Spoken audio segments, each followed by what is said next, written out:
Hash functions are mathematical functions which are converted into a computer code, and when that function or a code or a program runs on a particular value, for example here a document or a particular word or sequence of characters, which is also called as strings, like group of characters is called a string.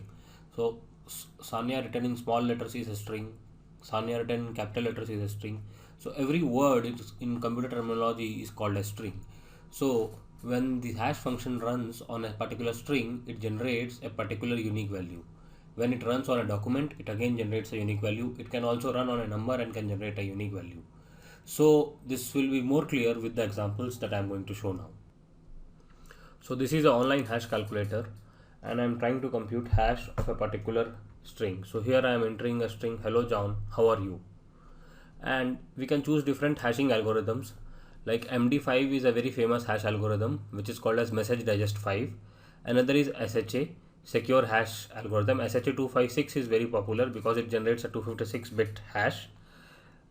In addition, we have other hashing algorithms like Whirlpool and all, but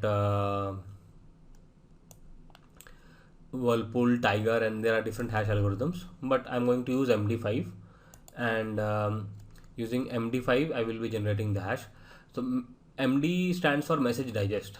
The hash value which is generated is called as the digest of the message, because the entire this message gets digested into a single value which we call as hash value, which is also called as message digest, or the digest of the entire message basically. So let's give a try and see what value we get.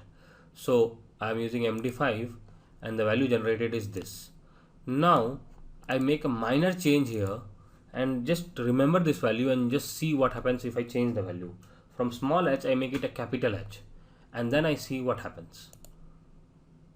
And see, we have got entirely a different value. This is a basically hexadecimal value, and we got entirely a different result.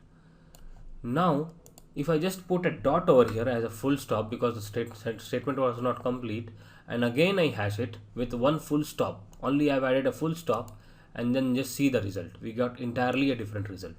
So what we can see about hash is that even a minor change in the input, even a minor change in the message can cause a massive change in the message digest or the hash value.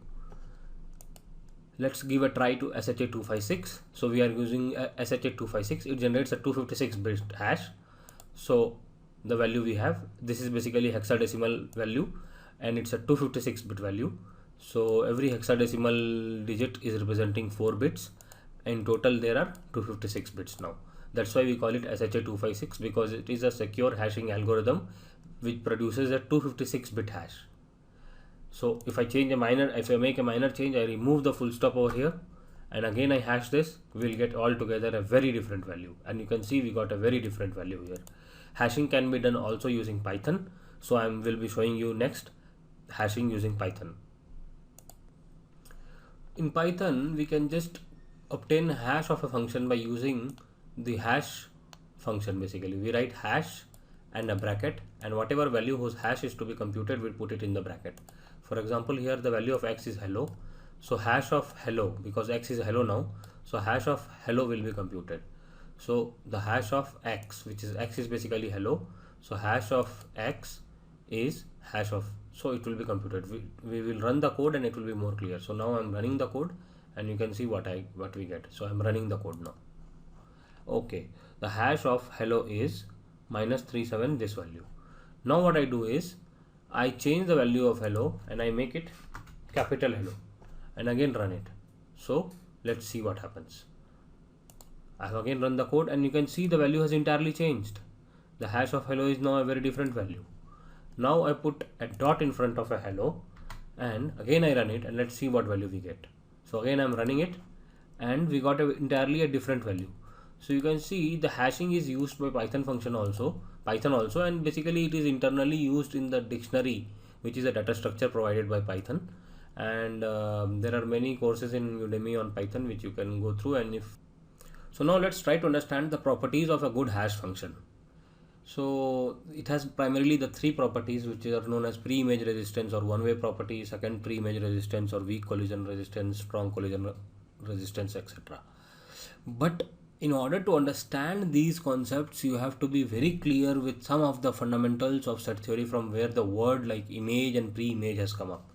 So every function is basically a mapping which maps value from one set to another set. Like a is mapped to 1. So like a is the input and the message digest can be this value. So this is the input to the hash function and that can be the output value. So basically this is how hash is a function. Similarly, b is mapped to 3, c and d are mapped to 5. 2, 4 and 6 are not mapped to anything. So the entire range of input to the function is called as domain. The set to which the domain maps is called as codomain, but everything in the codomain may not be the part of the mapping. So the small subset of the codomain, the small part of the codomain which specifically maps is called as range.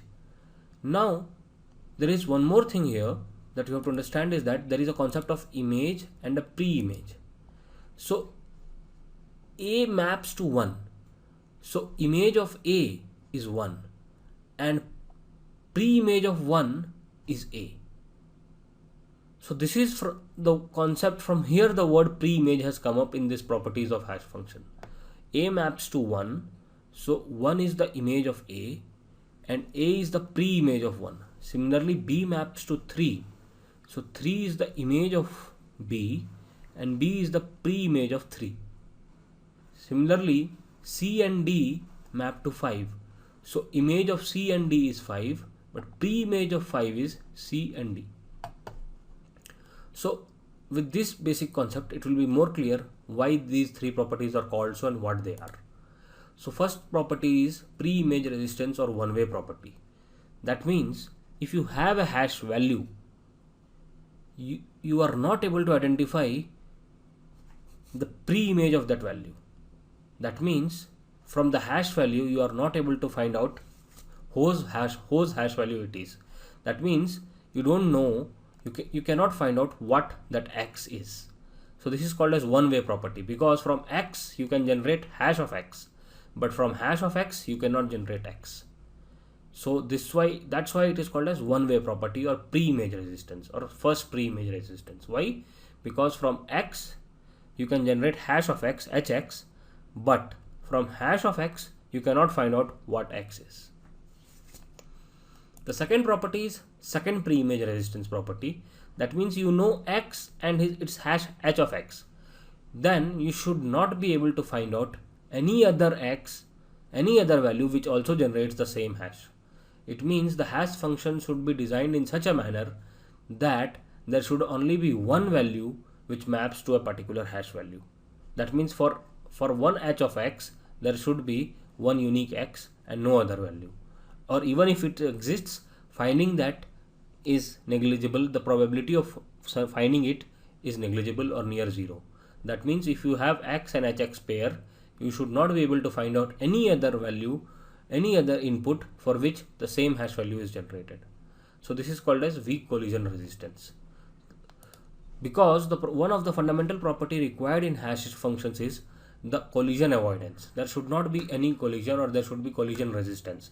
That means two different inputs must not generate the same hash, or probability of that happening should be negligible or near 0. So this is called as weak collision resistance. Second collision resistance property or strong collision resistance property means if you have a hash value, from that hash value you should not be able to find out any two values generating the same hash value. That means in short you should not be able to find out the pre-image, two pre-images which can generate the same hash value. So these three properties are the fundamental properties of hash functions. In addition, one more fundamental property of hash is that even a minor change in the input should cause a significant change in the output. So this is my input Sanya and this is my output. Now a minor change as has been made capital and the value has entirely changed. So this input is called as message and the hashed output is called as message digest, MD. So now let's move ahead of the hash functions. There is something called as MAC which builds upon the hash functions. MAC stands for message authentication code or MAC. it is basically a keyed hash function, because at times we have to use a hash function with a key as an input. So for example, here the user wants to generate a hash of an input, but he wants to keep that input connected to a key, a particular value, particular, basically a password. So basically it's a password based hash function. You can simply understand it as a password based hash function. So here he gives an input, the hash generator generates a hash value, that hash value goes into the encryption system, and with the key or the password which the user enters, this hash value and the password combine together and the encrypted output is generated. That encrypted output is called as MAC, or the message authentication code. That's why it is called as keyed hash value, which is basically combination of hash and encryption. That means, so one of the famous MAC function is called as HMAC or hashed MAC. Basically it is a hashed MAC. Why it is a hashed MAC? Why it is hash plus encryption? Because he is giving an input and a key. The input's hash is generated, and with a key, that hash and the key combine together, and the encryption generates a value which is called as message authentication code. Now in this case, for the same input, multiple MAC values can be generated, because for the same input different users can give different keys as an input. So this will be more clear with the example that we are going to see. So here our message is hello John, how are you, and our password or the key is this value. Now there are different MD hash algorithms that we can use. So here I am using MD5 again, and I am computing the HMAC now. So HMAC has been computed, and this is the value which has been received, which has been generated.